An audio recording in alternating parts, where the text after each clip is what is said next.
오늘 이 시간에는 국가와 교회의 관계에 대해서 좀 말씀을 드리려고 합니다. 국가가 무엇이고 과연 교회가 무엇인가? 우리는 그리스도인으로 살아가면서 이 대한민국의 국민이고 또 전 세계 많은 그리스도인들은 다 어떤 국민으로서 의무를 지금 행하고 있습니다. 그렇다면 국가와 교회는 과연 어떠한 관계에 있으며, 그리고 만약에 국가가 부당한 그런 권력을 행사할 때 과연 예수 그리스도를 믿는 사람은 어떻게 해야 될 것인가, 그것에 대해서 말씀을 드리려고 합니다. 지금 코로나 사태 때문에 어떤 교회는 예배당을 문 열고 예배하는 교회도 있고 또 그렇지 않는 교회도 있죠. 그걸 가지고 많은 사람들이 국가에 협조적이다, 또 저런 교회는 국가에 비협조적이다, 그래서 비난도 하고, 또 우리 세금 문제가 있습니다.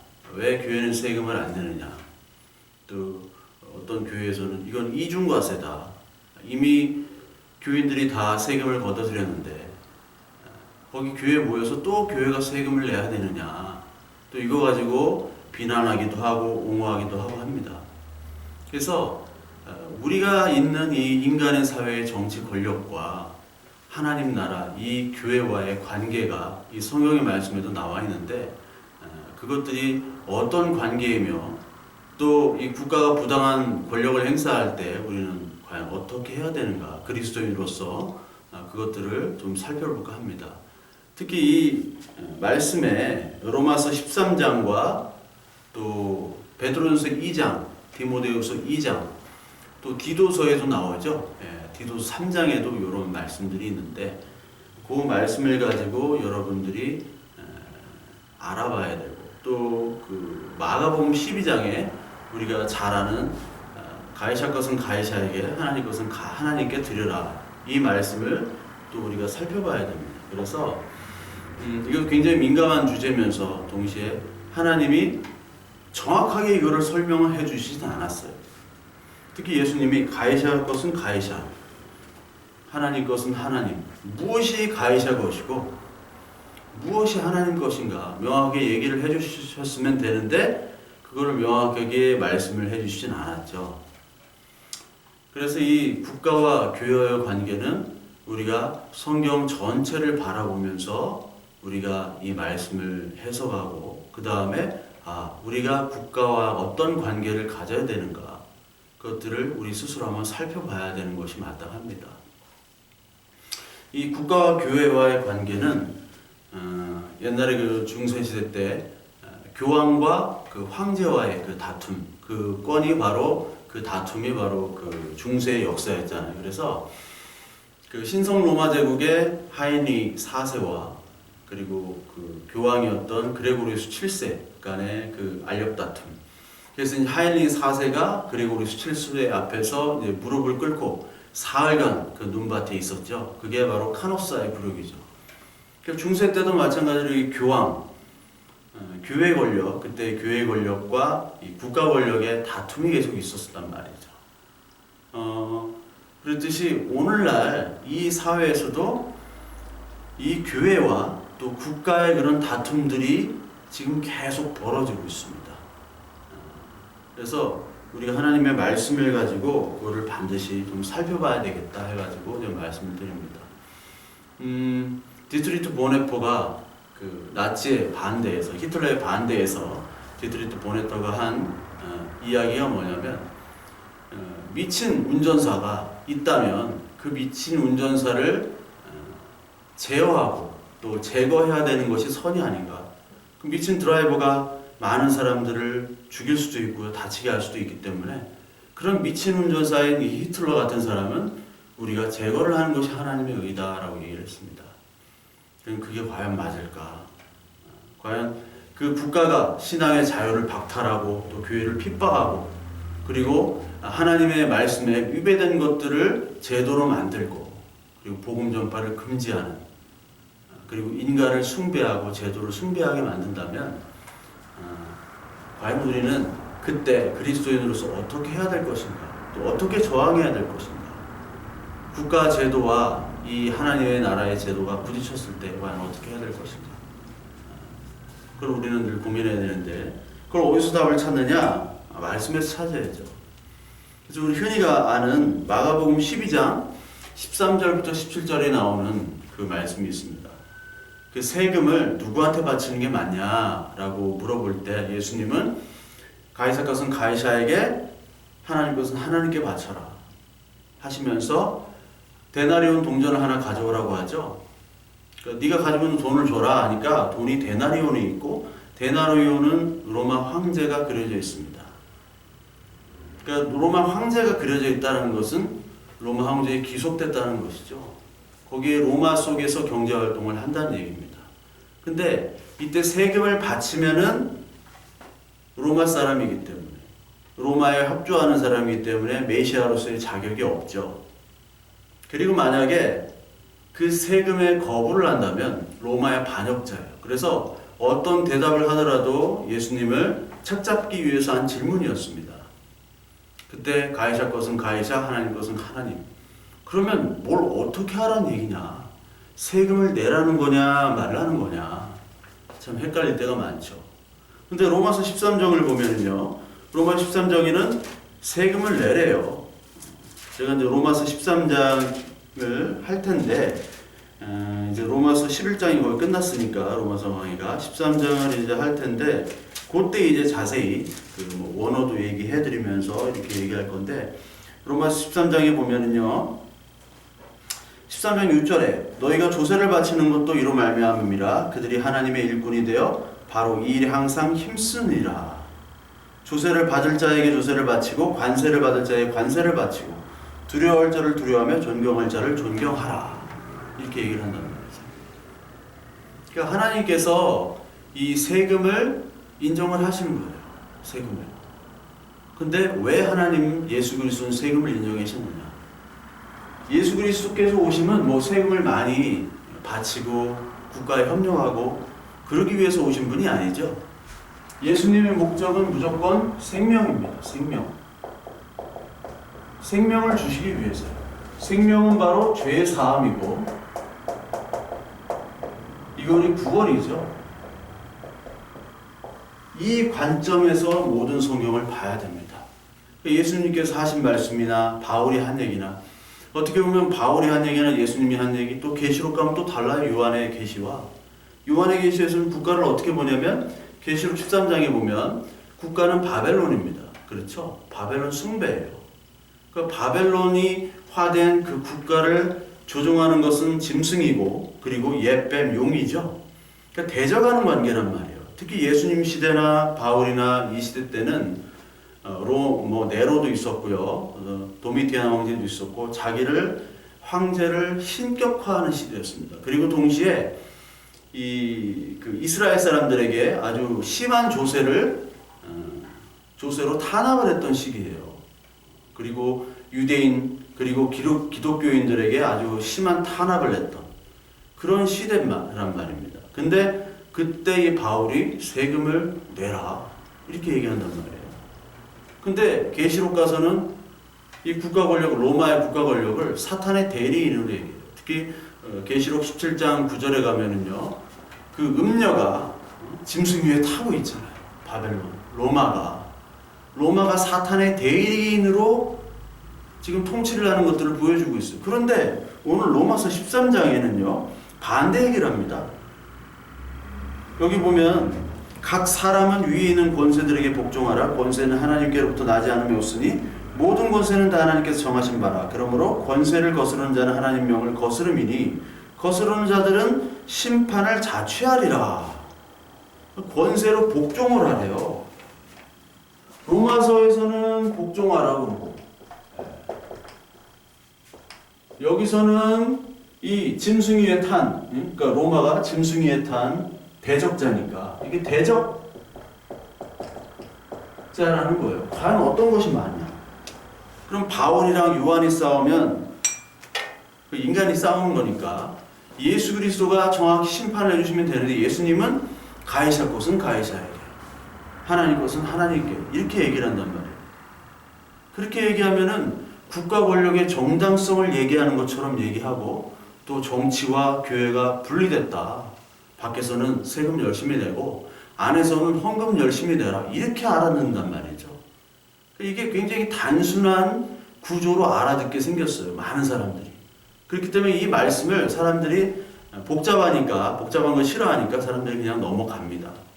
뭐 목사님들에게 설교를 안 해요. 왜냐하면 이런 것들을 설교를 하려면 성경적인 신학도 있어야 되고 성경 전체를 보는 뿐만 아니라 이 국가와 조직과 이것들에 대해서 좀 인문학적인 사고와 지식들이 필요합니다.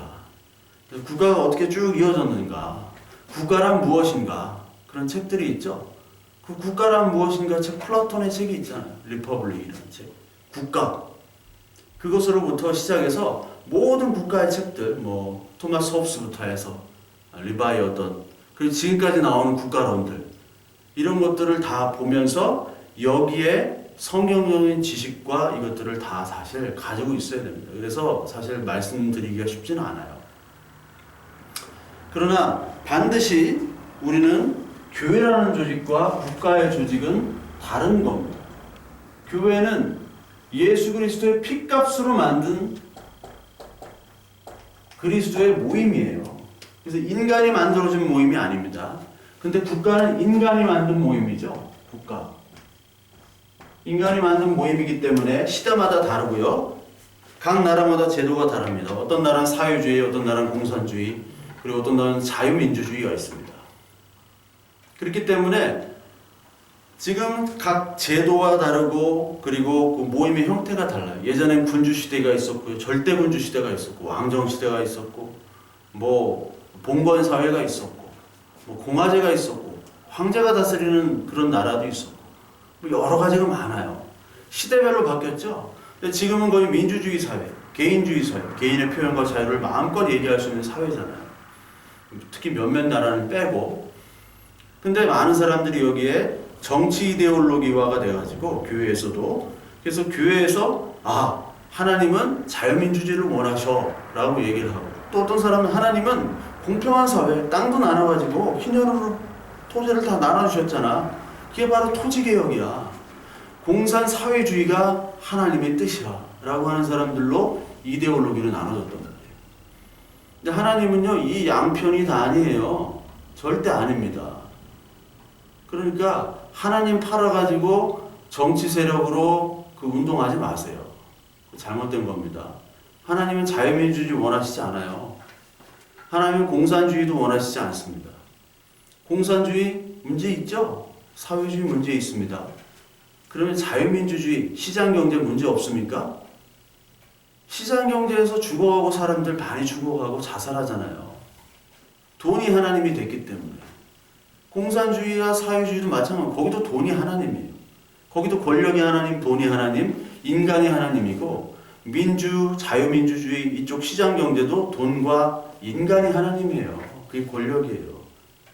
성경 어디를 보더라도 인간의 이데올로기는 하나님이 심판하시는 거예요. 근데 계속 그렇게 정치적으로 얘기를 한단 말이에요. 그러니까 이 국가라는 거는 하나님이 만든 것이 아닙니다. 신적 존재가 아니에요. 여기만 신적 존재예요. 여기는 인간이 만들었기 때문에 인간의 제도와 인간의 삶의 하나의 형태일 뿐이지, 그러나 하나님께서는 이 국가를 허락은 하셨습니다. 왜요? 인간이 살아가는 제도, 가장 기본적인 형태로 하나님께서 만드셨으니까. 그냥 허락을 하신 거예요. 허용을 하신 겁니다. 마치 사무엘에게 왕을 허용한 것처럼 허용을 하시고 그 국가를 통해서도 하나님께서 일을 하시는 거예요. 하나님께서는요, 나쁜 국가, 우리가 보기에 아주 독재 국가를 통해서도 일하시고요. 그리고 아주 볼 때 훌륭한 국가라고 하는 그 국가를 통해서도 일하세요. 독재 국가를 통해서도 더 정말 연단된 예수 그리스도의 하나님 나라의 성도를 만들기도 하고요. 이런 혼탁한 나라에서도 하나님의 성도를 만들어 놓는단 말이에요. 그러니까 국가로 하나님께서 국가를 통해서 쓰임받는 도구지, 국가는 신적 기호는 없습니다. 그래서 이신론자들이나 계몽주의자들이 왕권 신수설을 얘기했습니다. 왕권 신수설. 왕은 하나님께서 주셨다. 이게 로크나 몽테스큐베나 이런 애들이 주장하는 계몽주의, 이신론, 그 왕권 신수, 이거는 하나님이 주시지 않았어요. 그러니까 이 로마서 13장을 가지고 하나님이 주셨다 라고 해서 이 국가 권력기관이 하나님의 대리 심판자로 그들을 해석을 하는 경우가 있습니다. 안 그래요. 하나님의 대리 심판자가 아닙니다. 하나님의 대리 심판자가 아니라 하나님이 최소한의 인간의 모임, 그 제도를 유지시키기 위해서 하나님께서 임시적으로 허용하신 거예요. 허용. 그래서 하나님께서는 예루살렘, 이스라엘 그 백성들을 여러 국가를 통해서, 제국을 통해서 다스리기도 하고요. 그리고 그들을 시험하기도 하고 그들을 벌주기도 하셨어요. 이스라엘 역사를 보면 아시겠죠? 애굽을 통해서도 하나님은 일하셨고요. 아시리아, 헬라, 바벨론을 통해서 하나님께서 일하셨습니다. 그곳에 끌려가서도 하나님 함께 하셨어요. 하나님은 그들을 완전히 그냥 딱 가나안에 딱 놓고 철옹성으로 만들어가지고 아무도 침 못하게. 그래서 모든 국가에 야 진짜 하나님 여호와가 진짜다. 모든 신 중에 진짜 최고가 바로 하나님 여호와다라는 것을 그 철옹성으로 만들어가지고 모든 제국을 다 정복함을 통해서 하나님을 믿는 사람으로 만들게 하시지 않았어요. 가나안 땅에 불러놓고 거기서부터 이제 문제가 시작이 되는 거잖아요. 그 엄청난 출애굽 사건들, 애굽이 멸망하는 그런 사건들을 보면서도 이 가나안 땅에 정착한 그 이스라엘 사람들은 하나님을 떠나기 시작했고요. 그 주변의 제국들로부터 수많은 공격을 받으면서 하나님을 외쳤어요. 물론 이방신도 외쳤지만 하나님 그냥 허용을 하신 겁니다. 허용을 하셨어요. 하나님 왜 그냥 거기 가나안 땅에 오셔가지고 가나안 땅으로 불러가지고 거기서 하나님 나라를 확 만들어 놓으면 됐는데 그냥 내버려 두시는 것 같아요. 왜 그러셨을까요? 하나님의 일은 어떤 인간의 국가를 만드는 게 아닙니다. 하나님 나라를 만드는 거고 예수 그리스도의 성도를 만드는 거예요. 거기서의 포커스가 있는 것입니다. 그 포커스를 보고 이 성경을 보면요, 우리가 보여요. 왜 이 하나님의 나라를 이렇게 만드셨고 또 이런 국가 속에서, 가정 속에서 우리가 왜 어떻게 살아가야 되는가. 로마서, 디도서, 베드로전서 여기를 이제 나중에 다 살펴봐야 될 텐데 지금은 간단하게만 넘어가겠습니다. 특히 이 가장 유명한 말씀이 로마서 13장이기 때문에 이게 서구 사회 정치 사회적으로도 가장 영향이 많이 준 그 성경 말씀이 로마서 13장이에요. 로마서 13장에 보면요, 각 사람 위에 있는 권세들에게 복종하라. 권세는 하나님께로부터 나지 않았으니 모든 권세는 하나님께 정하셨다. 모든 권세입니다. 모든 권세는 하나님으로부터 났다고요. 이게 대전제입니다. 대전제. 그러면 인간이 가지고 있는 모든 권세는 하나님이 최우선입니다. 우리가 여기서 얼핏 보게 되면은, 야, 국가 권력자, 지구본의 대통령이, 정부가 하는 권세들 여기에 우리가 모두 순종해야 된다라고 생각하겠죠? 근데 그게 아니라 대통령의 권세도 하나님으로부터 나왔다는 거예요. 대통령의 권세. 대통령도 하나님께서 나왔기 때문에 대통령은 하나님께 순종해야 되고, 대통령 밑에 있는 사람들은 대통령에도 순종하지만 하나님에게도 순종해야 됩니다. 그렇죠? 그리고 그 밑에 있는 사람은 그 위에 있는 사람이 순종하지만 하나님에게도 순종해야 돼요. 권력의 오리지널은 하나님으로부터 나왔다. 근데 여기 보니까 권세를 거스르는 자는 하나님의 명을 거스름이니 거스르는 자는 심판을 자처하리라. 이 국가 권력을 거스르는 자는 하나님을 거스르는 자예요. 그래서 심판을 받는데요. 그러면 이거 뭐 대통령이 얘기하면은 그걸 순종하지 않으면 하나님이 심판하신다? 이렇게 들리잖아요. 근데요, 우리의 모든 인간의 권력이라는 게 있습니다. 권력. 저도 권력이라는 게 있고요. 여러분들도 권력이 있어요. 아버지는 자녀들에게 권력을 행할 수 있습니다. 만약에 그 아버지가 뭐 과장이야, 부장이야, 그러면 아랫사람에게 권력을 행할 수 있지만 또 윗사람에게는 순종을 해야 돼요. 이게 인간의 구조는 다 피라미드 구조이기 때문에 위에 사람 순종해야 될 사람도 있지만 부려야 될 아랫사람도 있어요. 근데 가장 마지막의 권력은 하나님의 일하니까요. 하나님. 그러니까 순종하라는 것. 여기 아랫사람에게 아랫사람은 윗사람에게 순종하라. 그리고 권력을 거스리는 사람은 하나님의 심판을 받는다. 이 얘기는 나도 심판을 당하지만 최고의 권력자도 자기의 권세를 거스리는 하나님의 명을 거스리면 하나님으로부터 심판을 받는다는 얘기겠죠. 이게 문자적으로만 딱 보고 국가로부터 국가의 명을 교회는 따라야 돼. 그러니까 국가가 지금 예배 드리지 말라고 했는데 예배하고 하는 이런 교회들은 하나님의 심판을 받아. 이렇게 생각하는 사람도 있어요. 왜 하나님이 이렇게 하라고 했는데 로마서 바울을 통해서. 근데 여러분 지금 예배를 못 드리는 거 하나님이 예배당 문을 닫는 겁니다. 그 예배가 아니라 소음이라고 그랬죠. 소음. 예배 시간에 막 떠들고 기도하고 찬양하고 그거에 바로 하나님께는 지금 소음이란 말이에요. 하나님이 문을 닫으셨어요. 근데 예배의 형태는 모이는 예배도 있고 흩어져서 예배를 드리는 것도 있어요. 가정 예배도 있습니다. 왜? 우리는 다 하나하나가 개인이 교회예요. 검사나 판사 한 명 한 명이 다 개인 권력 집단입니다. 그 사건에 대해서 그 사람만 할 수 있어요. 내가 이 사건을 판결을 하는데 대통령도 그 판결에 대해서 대법원장도 아무도 그 판결에 대해서 이의를 달 수 없어요. 내가 권력기관이기 때문에. 마찬가지입니다. 여러분 한 명 한 명이 예수 그리스도의 피로 산 교회란 말이에요. 그러니까 그 교회는 어디서든지 예배를 드릴 수 있는 거예요. 형태와 장소만 다를 뿐이에요. 근데 교회에서만 예배를 드리는 게 진짜 예배인 줄 알아요. 그러니까 시끌벅적하지 않으면 예배를 드릴 수가 없어. 목사가 설교를 하지 않으면 예배를 드릴 수가 없는 수동적인 예배자가 된 거예요. 그냥 멍하니 있다가 오는 게 예배인 줄 알아요. 그러니까 여러분 그 시간에 자기를 살펴봐야 됩니다. 목사는 진짜 내가 사건인지 내가 직업인인지 기능인인지 월급쟁인지 봐야 되고, 성도들은 내가 지금 예수 그리스도 믿는 건지 안 믿는 건지 지금 이 시간에 봐야 되는 거예요. 그러니까 하나님의 심판의 대상은 모든 사람이, 이 권세를 가진 모든 사람이 심판한다는 거예요.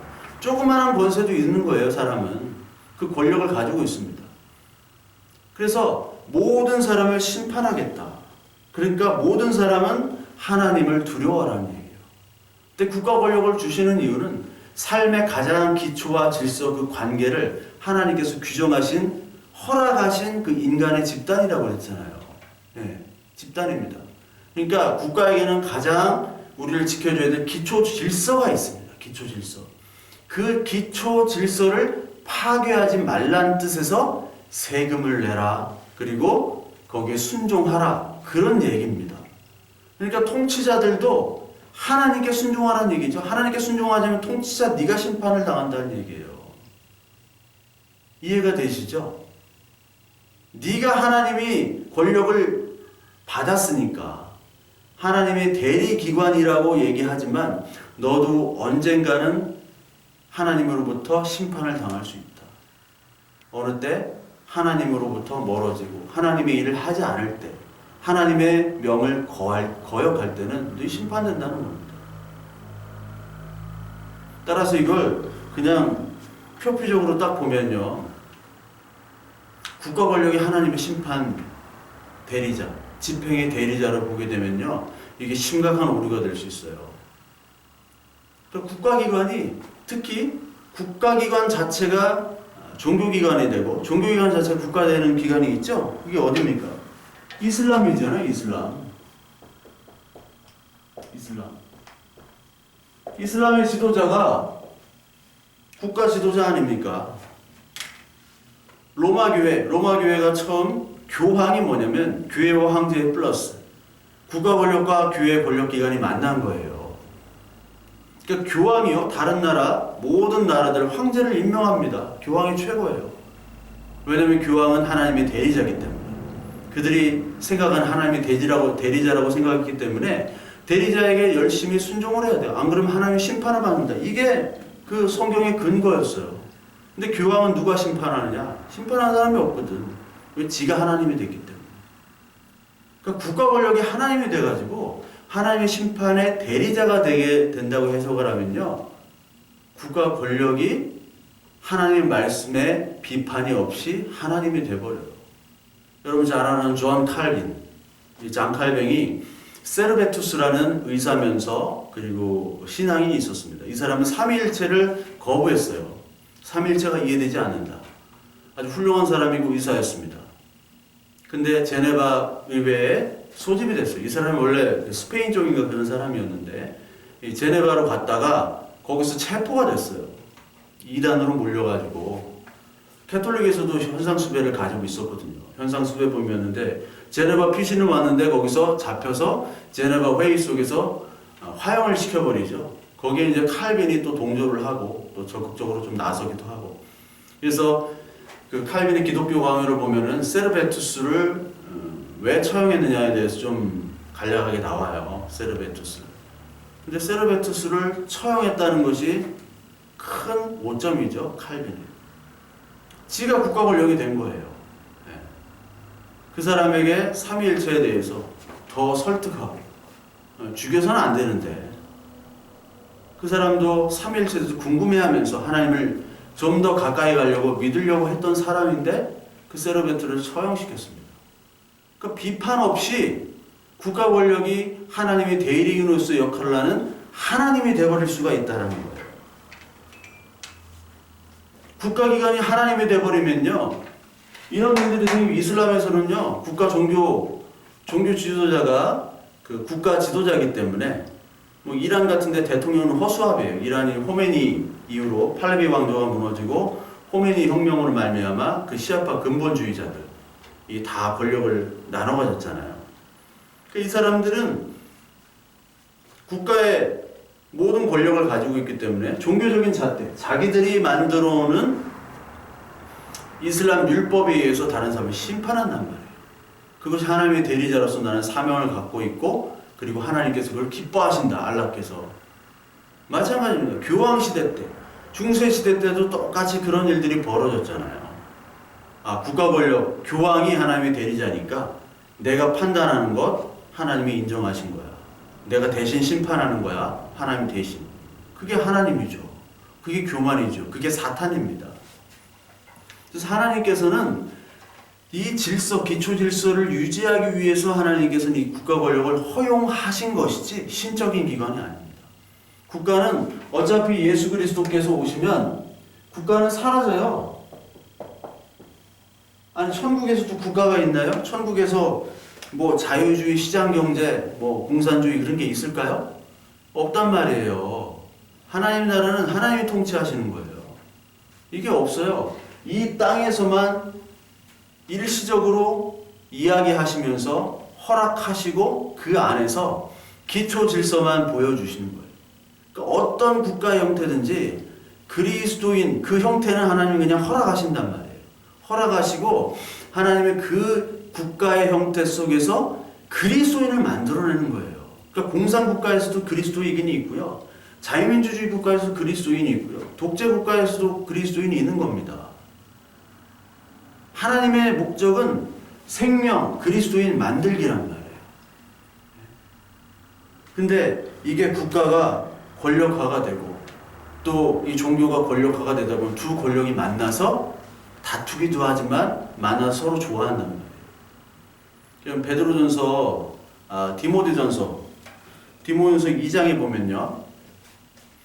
그 위정자들을 위해서 기도하라는 것이 나옵니다. 위정자들을 위해서. 그래서 여러분들 그 김중곤 목사, CCC 김중곤 목사가 국가조찬 기도회라는 걸 만들었죠. 그래서 국가조찬 기도회에서 그 대통령 모셔다 놓고 막 열심히 복 빌어주고 그랬잖아요. 지금도 하지만 그걸 서로 막 가려고 거기가 뭐 대통령 시계도 받아오고 이만희가 받아오는 그 시계 그런 것도 받아오고 얼마나 좋아요. 교회 이름도 알리고. 근데 국가조찬 기도회가 뭐냐면 서로 상호 권력을 보완하자는 거거든요. 상호 권력을 보완하는 관계. 진짜 기도는 뭐냐? 그 권력자가 하나님의 일 하도록 기도를 하는 겁니다. 하나님의 일을 하려면요, 심령에 상함이 있어야 돼요. 내 죄를 깨닫고, 진짜 하나님이 살아계시는구나. 그러므로 말미암아 뭐 정치가 이 예수 그리스도를 믿는 걸로 되지는 않습니다. 아무리 목사가 훌륭한 목사님이 만약에 대통령이 된다, 아브라함 카이퍼처럼 뭐 총리가 된다, 네덜란드 있었죠. 네덜란드 총리가 됐던 목사면서 그 수상이었던 그 아브라함 카이퍼처럼 신실한 그리스도인이 뭐 대통령이 됐다. 근데 정치적인 요소는 여러 국민들의 소리를 들어야 되고 정책을 결정해야 되기 때문에 굉장히 어렵잖아요. 그렇기 때문에 비성경적인 것도 결정할 수밖에 없는 일들이 있습니다. 그러면서 기도를 해야겠죠. 그래서 하나님의 일이 무엇인가, 정말 국민을 위한 일이 무엇인가를 염두에 두면서 기도하면서 그 정책을 해야 돼요.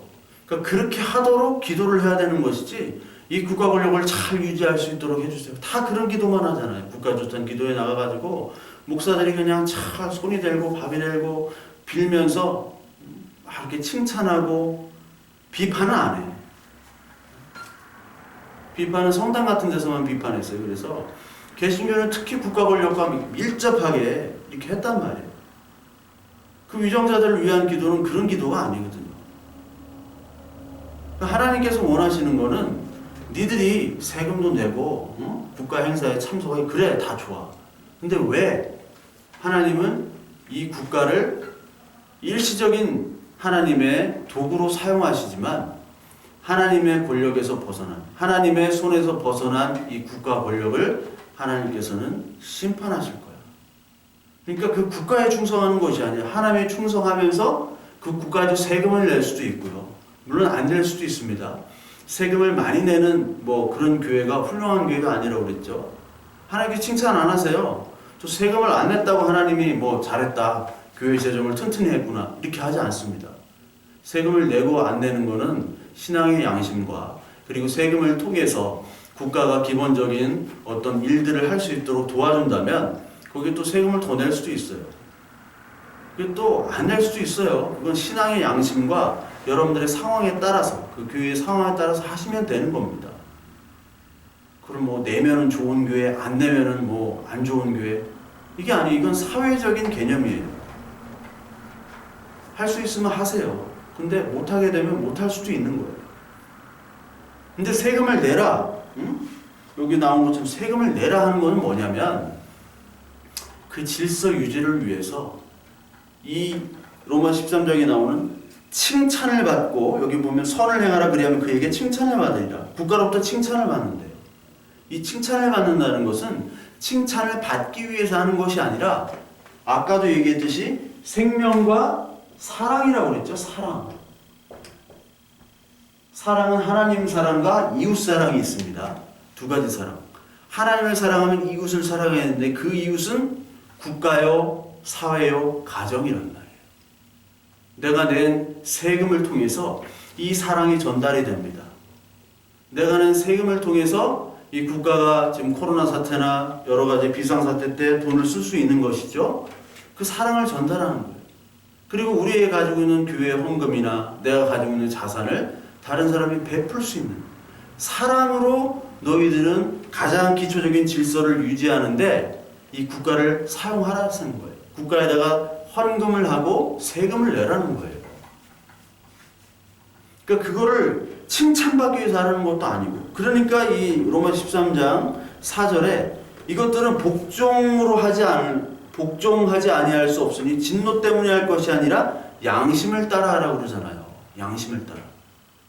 하나님의 마음을 가지려고 하는 것이 양심입니다.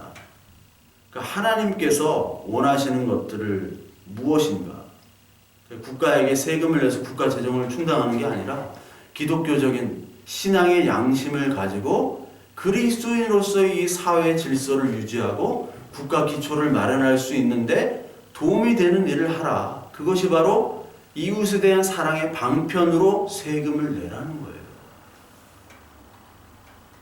로마 시대 때도 세금을 내라는 거예요. 로마 시대 때 우상숭배, 황제에 대한 우상숭배로 기독교를 탄압했던 시기입니다.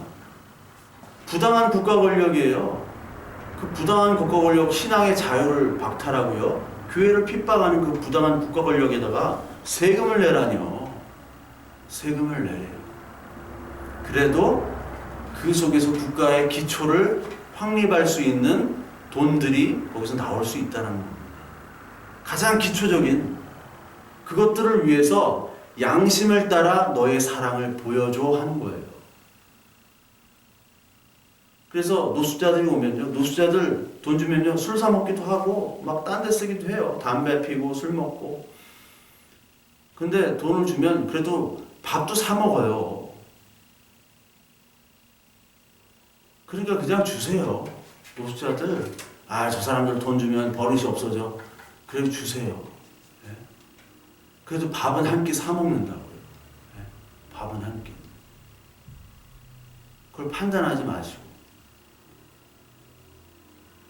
마찬가지로 국가에 세금을 내는 것, 교회가 세금을 내는 것, 그리스도인이 세금을 내는 것, 세금을 내고 안 내고 그게 선악 기준이 아니라고 그랬죠? 세금을 내는 것으로 말미암아 사랑의 실천이 된다면 여러분 양심껏 판단해서 세금을 내십시오. 근데 이 국가에 도움이 안 돼, 사랑이 없어, 사랑은 나는 개인적으로 뭐 할 거야 하면 개인적으로 하십시오. 세무서 조사 오고 막 그럴 수도 있습니다. 그것이 저 교회 막 세무조사하고 그런 거 좀 잘못된 거겠죠. 그 교회가 이 세상으로부터 이미지를 포장해서는 안 되지만 이 세상으로부터 도덕적 윤리적인 것으로 비난받는 것은 또 하나님이 원하시진 않겠죠. 사랑을 해야 되니까. 하나님께서는 원하시는 거예요. 그게. 하나님께서는 모든 권력들 하나님께로 나왔기 때문에 그 권력 질서 유지에 반하면요, 하나님 모두 다 심판하세요. 느부갓네살도 심판하셨고 벨사사반을 죽이셨고 헤롯 왕도 그 자리에서 죽였잖아요. 그 모든 권력을 가지고 있으면 의무와 책임과 권력의 제한이 있어야 돼요. 그거는 국가나 통치자나 개인이나 마찬가지입니다. 그러나 그 속에서 이것들을 내가 이거 하지 않으면 처벌을 받을까봐 두려워하지 말라. 두려워해서 하려고 하는 것이 아니라 양심을 따라 하라고 얘기하잖아요. 두려워서 하는 게 아니라 양심이 뭐냐면 이 사랑에 따라서 내라는 거예요. 사랑에 따라서. 그 시민의 구성원으로서 세금을 낼 수 있으면 내라. 그겁니다. 그러나 하나님의 것은 하나님은 내라. 이게 그 가이사의 것은 가이사에게, 하나님 것은 하나님에게. 나중에 이것도 설명을 드릴 텐데요. 하나님의 원칙은 하나님께 순종이 먼저죠. 하나님의 나라와 의를 구하는 게 먼저입니다. 그렇기 때문에 우리가 세금을 내고 안 내고를 중요한 것이 아니라 우리가 하나님의 뜻에 이 생명과 사랑, 그리고 하나님이 나를 용서해 주셨듯이 내가 용서받은 이 사랑을 다른 사람에게 전해야 되는 것, 전하는 것. 그 신앙 양심과 사랑으로 전하는 것을 하나님께서 원하시는 거예요. 그 방편이 세금이라면 세금을 내라. 아니면 다른 방법이 있다면 다른 방법으로 하라는 얘기입니다. 그래서 여러분 로마서 13장에 이 해석이 있는 반면에 아까 말했듯이 마가복음 12장에 나오는 가이사라 것은 가이사라에게, 하나님 것은 하나님에게라는 그 주제가 있어요. 로마서 13장이 있고요. 마가복음 12장이 있습니다. 그러니까 이 바울의 말보다는 예수님의 말이 더 따라야겠죠. 예수님, 주님이 직접 말씀하셨으니까. 여기 로마서 13장에 보면 국가 권력에 대해서 1장부터 7절까지 나오죠. 조세도 바치고 복종하고 양심에 따라 복종해라. 그리고 선을 행하면 칭찬을 받고 악을 행하면 보응을 받는다. 이거 뭐 영원한 징벌, 심판 그런 게 아닙니다. 국가로부터 그런 걸 당한다는 얘기죠. 근데 똑같이 마가복음도 똑같은 얘기를 합니다. 가이사의 것은 가이사에게. 마가복음 12장에 보면요. 12장 13절부터 보면 가이사의 것은 가이사에게, 하나님 것은 하나님에게 이렇게 얘기하고 18절부터는 부활을 얘기해요. 그리고 28절부터는 가장 큰 계명인 사랑을 얘기하고 13장부터는 종말에 대해서 얘기합니다. 이게 순서예요. 근데 로마서도 비슷해요. 로마서 13장 1절부터 7절까지는 조세를 바쳐라, 국가에게 순응해라, 그 얘기를 하면서 8절부터는 사랑의 완성이 율법이래요. 사랑의 빛 외에는 아무에게도 빛을 지지 말라. 사랑하는 자는 율법을 다 이루었다. 사랑은 이웃에게 악을 행하지 아니하느니 그러므로 사랑은 율법의 완성이다. 그래서 11절부터는 이제 마지막 때가 가까워 왔다. 종말과 예수 그리스도의 오심, 우리의 부활, 구원, 이걸 얘기해요. 구조가 똑같죠. 구조가 똑같아요. 그래서 국가 권력을 얘기합니다. 국가 권력. 여기서 가이사라의 것은 가이사에게, 하나님의 것은 하나님에게 얘기하죠. 국가 권력의 얘기를 해요. 근데 중간에는요, 율법의 완성은 사랑이에요. 사랑. 사랑이 율법의 완성입니다. 사랑이 율법의 완성이에요. 여기도 마찬가지 사랑의 빈말구주문은 지지 말라. 가장 큰 계명이 사랑이에요. 사랑. 사랑은 가장 큰 계명. 큰 계명이에요. 다 큰 계. 가장 큰 사랑의 개념을 하나님께서 주신 겁니다. 그래서 이 개념을 통해서 하나님은 이웃을 사랑하라. 이거보다 더 큰 계명이 없다. 하나님을 사랑하고 이웃을 사랑하라. 첫 번째 하나님의 사랑, 두 번째 이웃 사랑. 그러니까 하나님의 사랑은 하나님으로부터 모든 우리의 권력이 다 온 거예요. 우리의 존재까지도. 근데 그 하나님의 권력, 하나님의 인정, 하나님께서 우리를 만드시고 인도하심을 인정했다면 이제 이웃의 사랑으로 나타내야 되죠. 이웃의 사랑으로 나타내는 것, 국가에 대한 사랑. 국가에 대한 사랑이 막 대한민국 외치면서 막 성조기 들고 막 태극기 들고 하는 그 국가 사랑이 아니라 국가를 사랑한다는 것은 이웃을 사랑하는 거예요.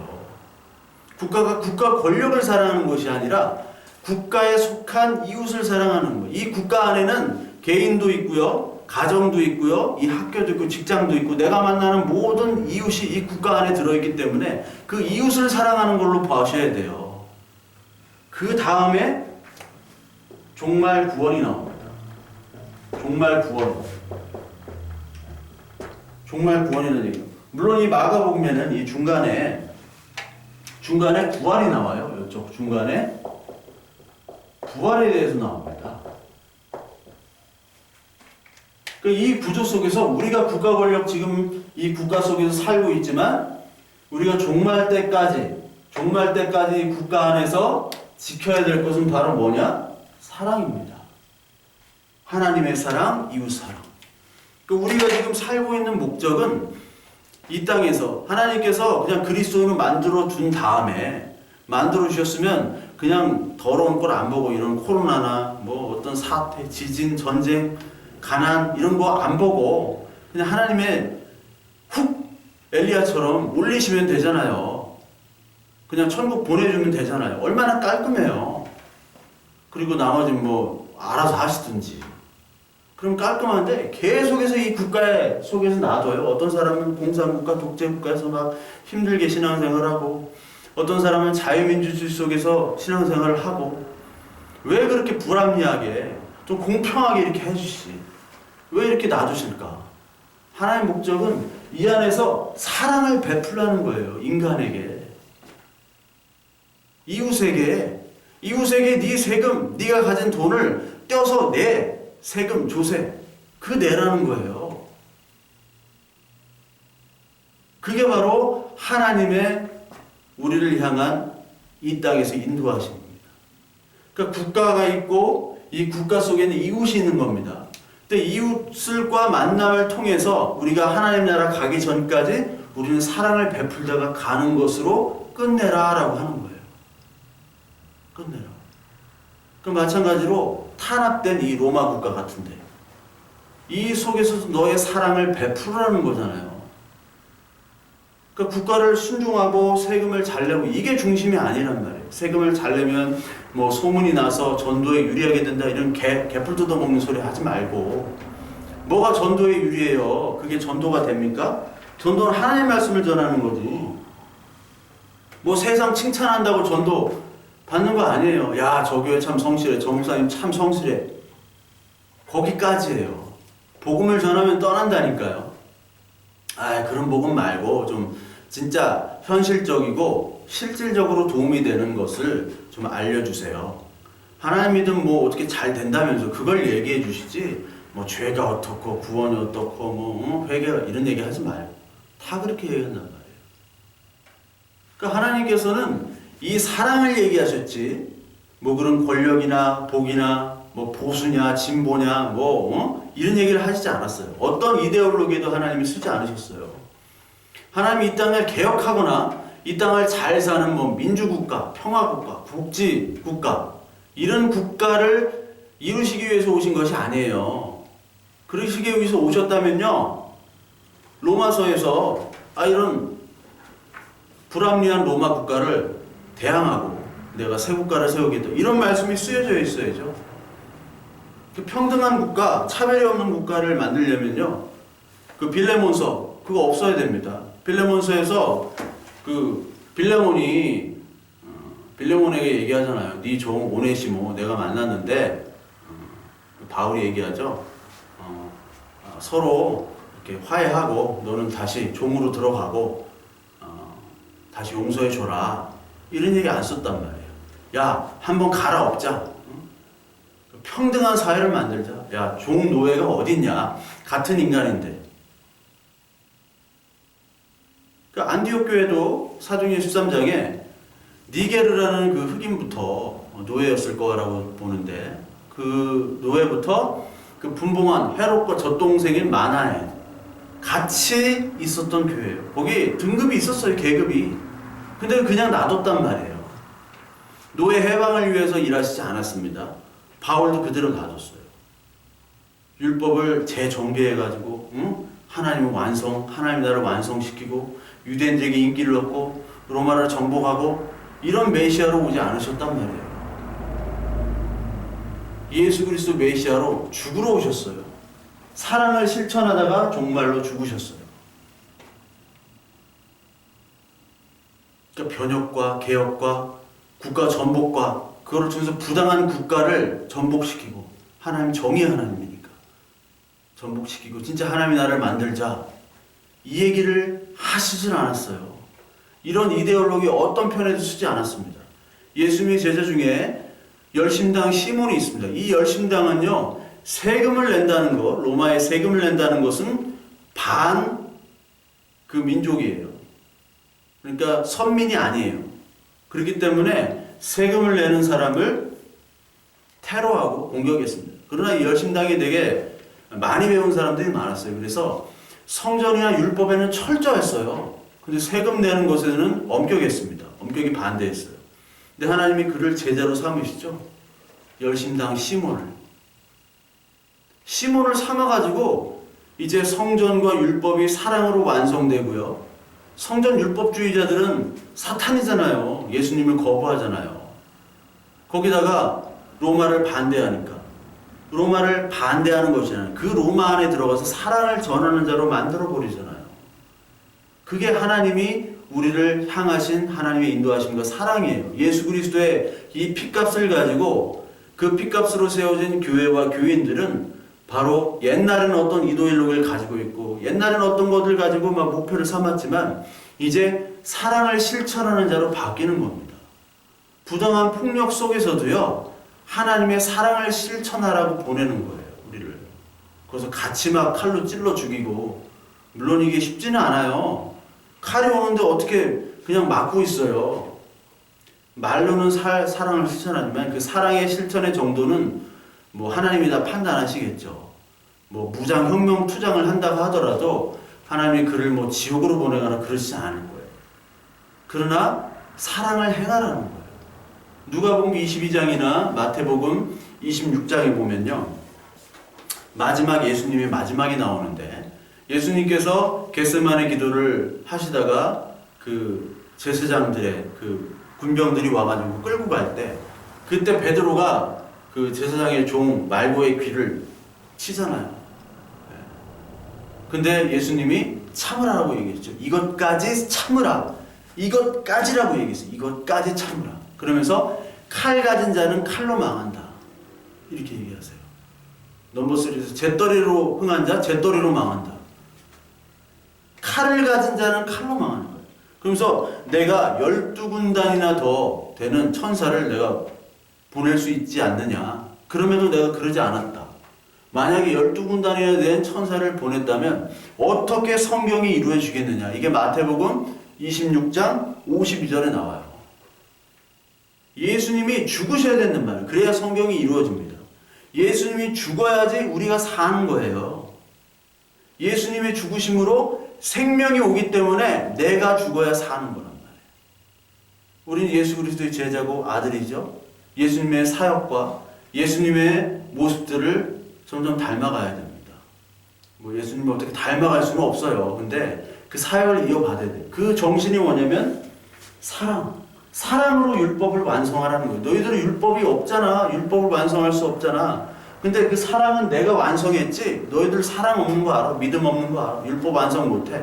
내가 사랑을 완성했어. 그럼 믿음을 너에게 받는 거야. 구원이야. 근데 한 가지, 이 땅에서 살아갈 때 국가 속에서 살아가고 이 가정 속에서 살아가고 이 국가 권력이나 가정에 대해서 얼마나 안 좋은 추억들이 많이 있는 사람이 있습니까? 가정이 깨지고요.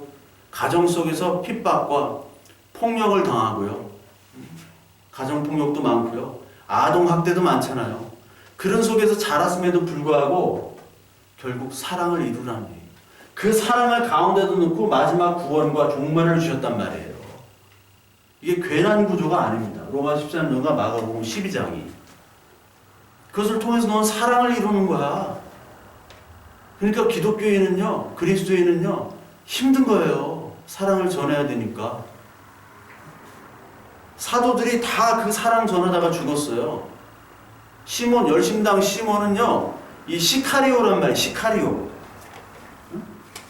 시카리오 말 그대로 시카를 갖고 다녔어요. 농담 반 진담 반이자면 칼을 갖고 다니는 시카리오가 이게 헬라어로 자객이라는 얘기입니다. 영화 시카리오도 있죠? 별로 재미가 없는 영화예요. 제가 봐도. 시카리오 영화. 거기에 이 자객인데 이게 품격 있는 지식인이에요. 안중근 열사같이, 윤봉긴 열사같이. 안중근 열사 얼마나 이 한문 잘 씁니까? 지식인이란 말이에요. 열심히 성전을 철저히 숭배하고 그러나 반부장 혁명으로 그를 지켜내겠다. 율법과 성전을. 얼마나 고귀합니까? 고귀한 사람이에요. 열심당들은. 바리새인들보다 훨씬 더 행동하는 사람들이에요. 근데 하나님이 인정 안 해요. 부당한 폭력에 저항을 하지만 그 저항의 방법은 사랑입니다. 그래서 로마 제국이 넘어지는 이유가 이 사랑 때문에 그랬어요. 마지막에 열심당처럼 막 그리스도인들이 폭력을 했다면 로마 제국은 더 탄압을 하고요. 로마 제국이 넘어지지 않아요. 기독교인을 잡아보니까 야 그냥 황제 인정해. 그러니까 인정 못합니다. 인정 못합니다. 인정 못합니다. 죽였어. 죽기 전에 할 말 없어? 그리스도는 당신을 사랑하십니다. 당신이 하는 일들을 잘 모르지만 하나님이 당신을 사랑합니다. 내 죽음으로 당신이 예수 그리스도 믿을 수만 있다면 내가 얼마든지 죽을 수 있습니다. 계속 죽는 거예요. 서머너교의 폴리갑 있죠? 총독이 존경을 했습니다. 아니 그냥 황제를 인정하는 척하고 하십시오. 근데 인정을 안 해요. 그래서 눈물을 머금고 화형을 시켰어요. 얘 안 죽이면 내가 죽으니까. 근데 불에 태워도 안 죽어요. 그래서 계속 태워도 안 죽으니까 결국 칼로 죽였는데, 창으로 죽이고 칼로 죽였는데, 그렇게 하니까 이제 이 사람이 안 믿을 수가 없는 거예요. 과연 무엇인가? 무엇이 저 사람을 저렇게 사랑으로 이끌었는가? 세상 법은 뭐예요? 보복이에요, 보복. 보복이란 말이에요. 내 이빨 하나 나가게 하면 그 상대방 이빨 2개를 나가게 해야 돼. 그게 세상 법입니다. 그것만 해도 참 좋은 거예요. 내 이빨 나가면 그냥 죽이잖아요. 이빨 2개만 나가도 상당히 양심적인 그런 좋은 친구들이에요. 정말. 네, 그래 잘했다. 참 너 선하다. 그런데 야 더 사랑해. 그들을 사랑해. 그가 지금 하는 일이 무엇인지를 모르기 때문에 그래. 그에게 사랑으로 율법을 완성하라. 하나님이 명령하시는 거예요. 그러니까 그 명령을 통해서 하나님께서는 이 세상을 뒤집어 버립니다.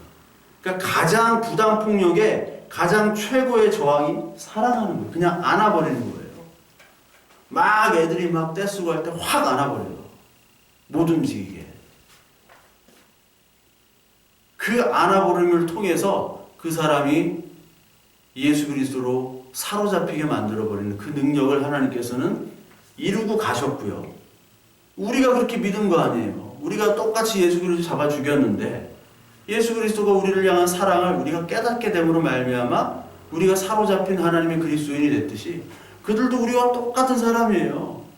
똑같은 사람인데 그들은 아직 몰라. 우리는 먼저 된 자예요. 먼저 하나님을 깨달았어요. 은혜를 주셔서. 우리의 노력과 우리의 공로는 아무것도 없어요. 네가 가라. 네가 가서 사랑을 전해라. 거기에 조세가 필요하다면 세금을 낼 수도 있고. 바울에게 그랬잖아요. 네가 육체적인 할례는 필요 없습니다. 근데 유대인들에게 복음을 전하려면 할례 시키잖아요. 디모데에게. 할례를 하고 안 하고가 중요한 게 아니라 그들에게 복음을 전하고 사랑을 전하기 위해서는 네가 그 준비를 하라는 얘기예요. 유대인에게는 유대인처럼 헬라인에게는 헬라인처럼. 왜? 사랑에 있어서 사랑을 완성하기 위해 있어서 그 모든 것들은 다 도구라는 거예요. 저와 여러분들이 다 도구입니다. 하나님은요, 사탄도 쓰고요, 국가 권력도 쓰고요, 못난 인간도 쓰고 잘난 인간도 쓰고 모든 사람을 다 하나님의 도구로 쓰신단 말이에요. 그 사람을 통해서 하나님의 사랑을 전하기도 하고 어떤 핍박을 속에서도 하나님의 위로하심을 경험하게 하기 위한 하나님의 도구로 모든 것들을 다 쓰십니다. 왜? 하나님은 이 우주 만물의 주인이시기 때문에. 우리를 하나님의 자녀로 만들었고 교회예요. 우리는 엄청난 존재입니다.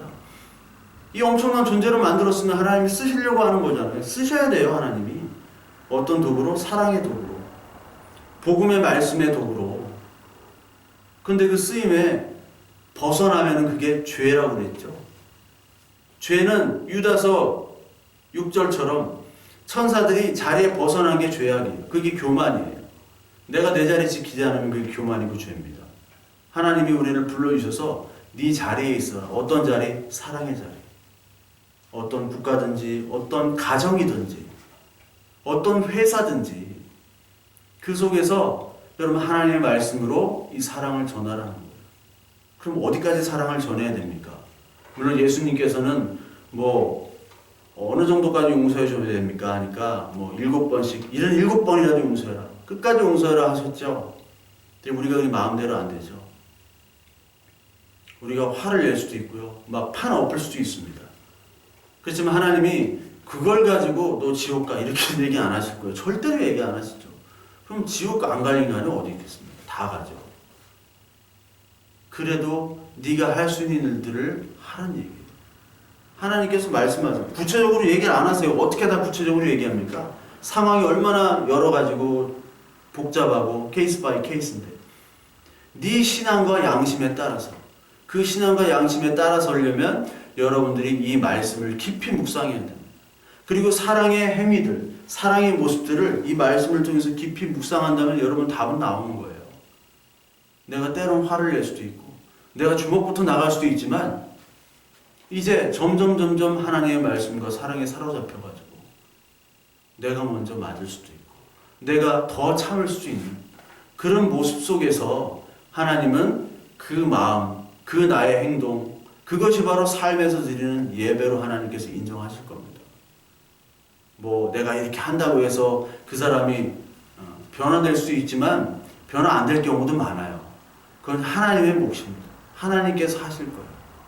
우리가 하는 일은 하나님의 사랑을, 말씀과 하나님의 사랑을 전하는 겁니다. 하나님의 사랑을 전한다고 맨날 빵만 주고요, 밥만 주고 그래서는 안 돼요. 빵과 밥이 그를 살리는 것이 아니라 하나님의 말씀이 바로 밥이고 빵이에요. 살아있는 생명의 양식을 전하면서 그들에게 필요한 것들을 내가 할 수 있는 만큼 내가 막 너무 막 내 집 팔아서까지 그렇게 하라는 얘기 아니잖아요. 내가 할 수 있는 어느 정도만큼, 그만큼만 하나님께 사랑으로 그들에게 사랑을 나눠줘도 하나님께서 기뻐하십니다. 여러분, 하나님 것입니다. 모든 우리의 권력은 하나님 것입니다. 여러분, 국가는 이웃이에요.